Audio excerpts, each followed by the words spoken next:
日本呢现在在冒险，岸田文雄他就突访基辅这件事啊，日本是半推半就，但是呢他又主动的暗藏企图，这俄罗斯啊会让日本吃苦头的。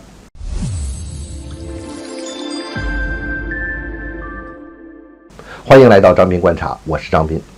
岸田文雄现在不是去基辅了吗？朝圣一样得去一下这圣地。但是我们注意啊，日本在这之前呢一直比较的低调，而且呢它是这个G7国家最后一个国家的元首去基辅那边的，而且这一次呢给大家的感觉是突访，就是突然就出来这么一个消息。因为以前大家印象日本一直不去嘛，突然出这么一个消息出来啊，其实也不是什么突然的了哈。日本呢早就在这个事儿里他琢磨着，他在这儿憋着，他也不敢说，他也在这犹犹豫豫的做这个事儿。现在呢，就顺势怎么去干了。那他为什么要去呢？我们来看几个原因。这第一个呢，我们先说一些具体的事宜上的一些具体的需要吧。因为这个5月份呢，那不是在日本广岛要搞这个G7的峰会嘛？日本是东道国，那你想想，这不去就不像话了。这G7这些国家，这些西方大哥们，个个呢都是跑了一趟了。拜登啊，那个上下飞机都不利索了，人家还哐当飞到波兰，然后坐火车坐10个小时的火车，那地方又没高铁，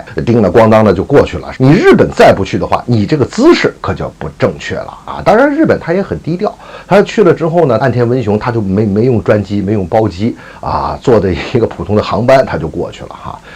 第二一点呢，我们就看到，其实呢，这是一种政治上的站队。日本呢，要紧紧的依靠美国，要抱住美国，站在美国这个阵营上。当然了，美国这边呢，他也是不停的给日本在施压，日本也就是这个半推半就的就把这事儿给办了。从这一点上，我们也可以看到，美国对他盟友的钳制能力还是非常的强的，让日本一定要把这个队给我站好，从而呢能够保证西方国家、西方阵营的这个政治统一战线。第三呢，我们可以看到哈，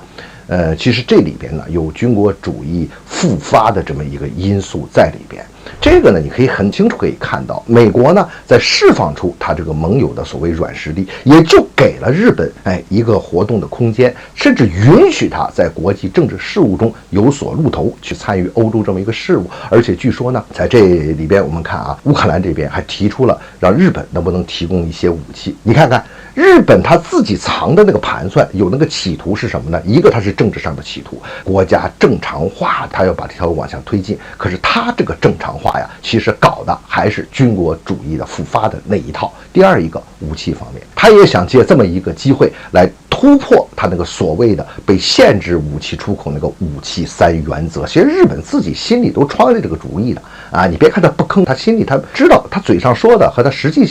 想的还有他做的他不一样，这也挺符合日本人的性格的。通过这件事呢，我们也可以看到哈，我刚才说的，美国呢现在正在逐步的释放它这个所谓同盟体系的这个力量，